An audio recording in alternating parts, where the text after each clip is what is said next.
আমার প্রথম গল্পের নাম সুমনার ইতিহাস। বেশ ভালো মেয়ে সুমনা। সে যখন স্কুলে, আমি তখন কলেজে। এরপরেও আমাদের বন্ধুত্ব ছিল। অনেক সময় সে স্কুল থেকে সোজা আমাদের বাড়ি চলে আসতো। পরনে স্কুলের স্কার্ট, গায়ে লাল রঙের সোয়েটার। সেন্ট জোসেফ স্কুলে পড়তো। তার কথা শুনতে বেশ ভালো লাগতো। অনর্গল কথা বলে যেত। রান্নাঘরে ঢুকে কী রান্না হয়েছে খুলে খুলে দেখতো। বের করে খেয়ে বলতো বেশ ভালো হয়েছে। তার আশা একদম হাওয়ার মতো, দেখতে সুন্দর, সহজে চোখ ফেরানো যায় না।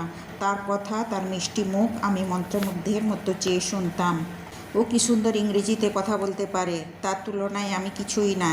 আমি কলেজে পড়লেও ইংরেজি বলার ক্ষমতা আমার ছিল না। আমি যেহেতু বাংলা মিডিয়ামে পড়তাম, তাই যাকে ইংরেজিতে কথা বলতে শুনতাম আমার মেন্টালি ডিস্ট্যান্স বাড়ত। নিজেকে নিয়ে লজ্জা হতো। আমি বোধহয় লেখাপড়ায় খারাপ, ও নিশ্চয়ই লেখাপড়ায় ভালো। কেমন গড়গড় করে ইংরেজি বলে। তার কথার মধ্যে যেমন জড়তা ছিল না, তেমনি কথায় কথায় ইংরেজি বলতো। নিজের লজ্জাবোধ হতো আমার অক্ষমতার জন্য। তারপরেও আমাদের বন্ধুত্ব ছিল। ও বলতো, আমি ওর মুখের দিকে চেয়ে শুনতাম। ও কত রকমের পোশাক পরতো। আমার অত পোশাকের ঘটা ছিল না। ওর বাবা বড় অফিসার, আমার বাবাও চাকরি করতেন। আমরা অনেকগুলো ভাই বোন। বাবা যাই এনে দিতেন তাই পড়তাম। পছন্দ অপছন্দ বলার ক্ষমতা বা সাহস ছিল না।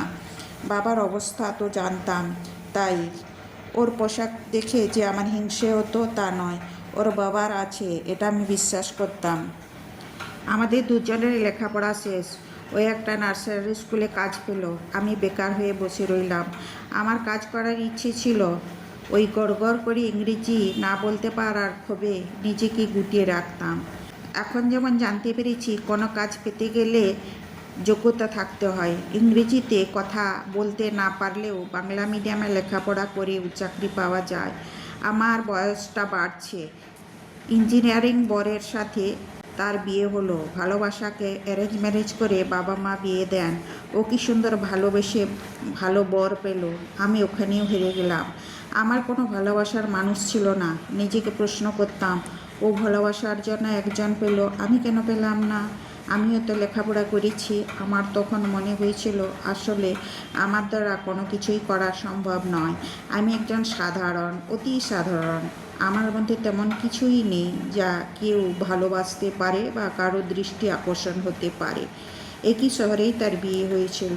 ও স্কুল যাওয়ার রাস্তাটা আমাদের বাড়ির পাশ দিয়ে ছিল।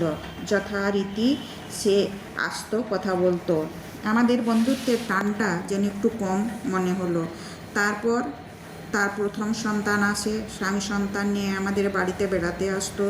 তার স্বামীর দেওয়া জিনিসের কথা বলতো। ওরা দুজনে কম্পিউটারে গেম খেলতো। কোম্পানি থেকে ওদের ঘর দিয়েছিল, ওখানেই ওরা থাকতো। ইচ্ছে মতো ঘুরতো, বাইরে খাবার খেত, পরনে পছন্দের খাবার খেয়ে ওখানে ঘুরে বেড়াতো। হানিমুনে মানালি গিয়েছিল। ওখানে কি কি দেখলো, কার জন্য কি কিনলো, তা সব এসে গল্প করতো। আমি ভাবতাম সুমনার ভাগ্যটা ভালো, ও সব কিছুই পাচ্ছে।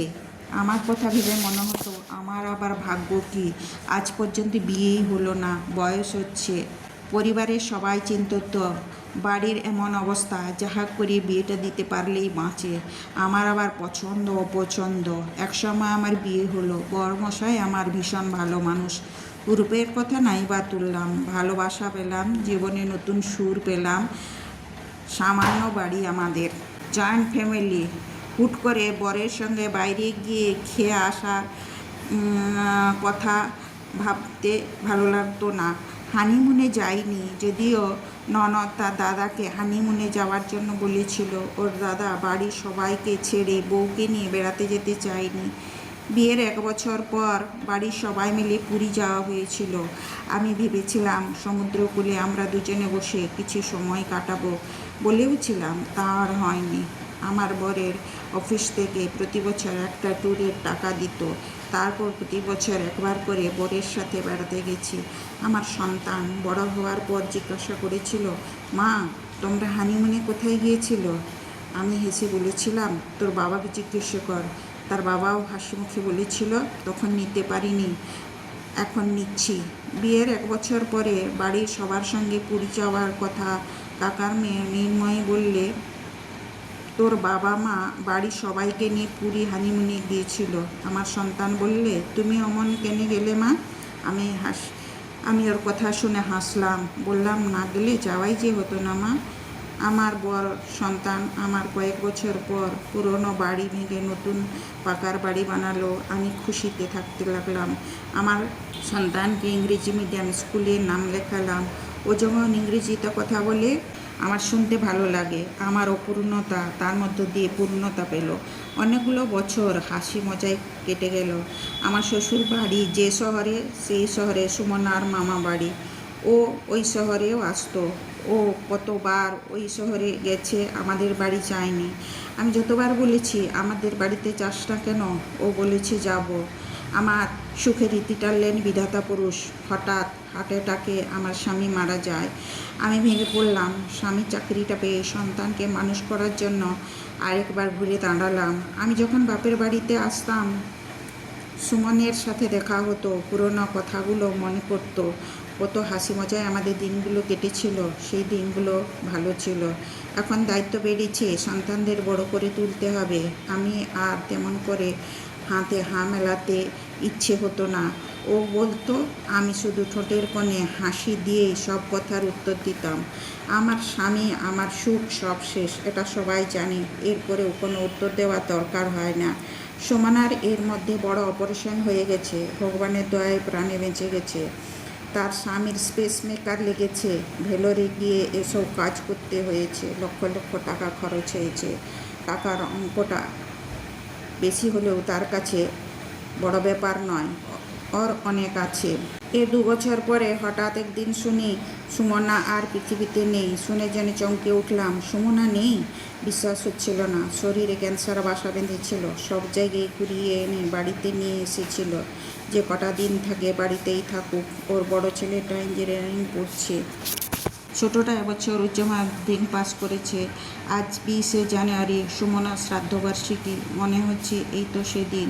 দুজনের মধ্যে কত কথাবার্তা ছিল। সেসব দিনগুলো চোখের সামনে জল ভাসতে লাগলো। সুমনাকে তার স্বামী জানতে দেয়নি ডাক্তারেরা কি বলেছে। সুমনা বলেছে, কবে ভালো হব, কবে আমি উঠে দাঁড়াবো। তারপর রাত্রে বাড়াবাড়ি হতে স্বামী হাসপাতালে ভর্তি করে। ডাক্তারেরা বলেছেন রাতটা নাও পেরাতে পারে। ভোর 4:30টার দিকে সুমনা মারা যায়। শরীরটা যখন শ্মশানে নিয়ে যাওয়া হয়, তখন সন্তানেরা তার বাবাকে জড়িয়ে ধরে অনেক কেঁদেছিল। এই স্ত্রীরা তার হাতের চুড়ি নিজের হাতে পরে নিজের ভাগ্যকে সুমনার মতো করার চেষ্টা করেছে। মাথা ভর্তি সিঁদুর, পায়ে আলতা পরে বেনারসিতে নতুন বইয়ের সাজে সেজে চিতায় উঠল সুমনা। আগুন দাউ দাউ করে জ্বলে উঠল। সুমনাকে পোড়াতে লাগলো। আমার শ্রবণ যন্ত্র সুমনার কথাগুলো কে যেন আমার কানে কানে বলতে লাগলো। আমি চোখ বন্ধ করে চুপ করে বসে রইলাম। আমার এই গল্পটি যদি আপনাদের ভালো লেগে থাকে, তাহলে লাইক, শেয়ার, সাবস্ক্রাইব করবেন।